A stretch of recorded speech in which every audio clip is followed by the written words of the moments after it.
This video's purpose is to help organize and save versions when you are actively editing documents using the online version of Microsoft Word. It's not as obvious as it should be, and I haven't found a great video to forward, so I'm going to go ahead and make one. As you see, we have our regular file structure out in SharePoint, and it's probably a little more intuitive. We're no longer having to remember crazy drive letter names, and we can always search and find documents, which I love about SharePoint. So I have a document out there called Kevin version 1. I click on it, and it opens Word in the browser, and many people only have the Word version for the browser because they're licensed for that. And so now I have a document and I start editing the document. Is another test. And lo and behold, if you keep an eye on this corner up here, it says saving and then saved. If this was a form, you may have not wanted to save directly into it. You were told to rename it. Well, I've done two things. I haven't renamed my form and I've lost the original. You haven't. That's the good news. As long as we have version history turned on, I can click on version history. For some reason, you click on version history and it's not turned on. If we're providing you IT support, call us. We'll get it enabled or talk to your IT people.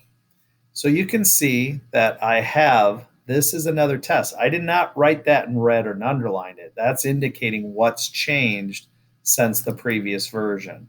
So if I click back, I wrote Kevin test, and then those were the changes, and this was the original document.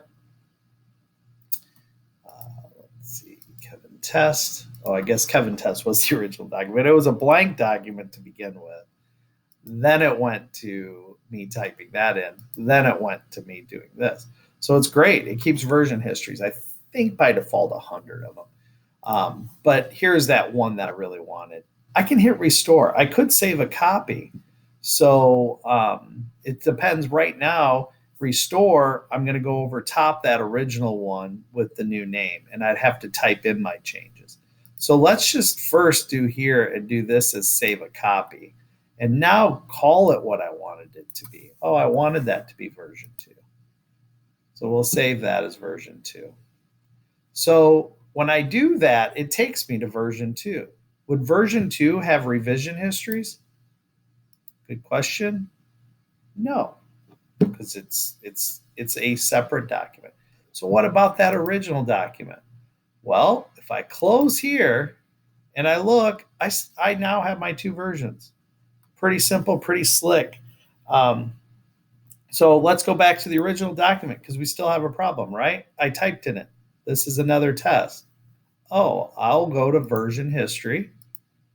I'll find the version that I really want to keep, which was minus my changes. This shows that I had typed in. This is another test.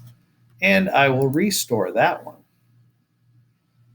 And so, and the good news is if for some reason you miss this step or forget it, and everybody's scratching their head wondering about the original version, you can get to version history anytime. It isn't only at that moment when you were making the revisions. I can come back in here a week later and find this out. The good news is we're all logging in and it's keeping track, so we can call someone and say, hey, notice you modified the document. Just want to let you know I saved that as a different version and the original is back restored. I think this can actually help us all as users to get rid of some of the things that the computer made us do. So if you have any questions, reach out to Shared IT. Thanks.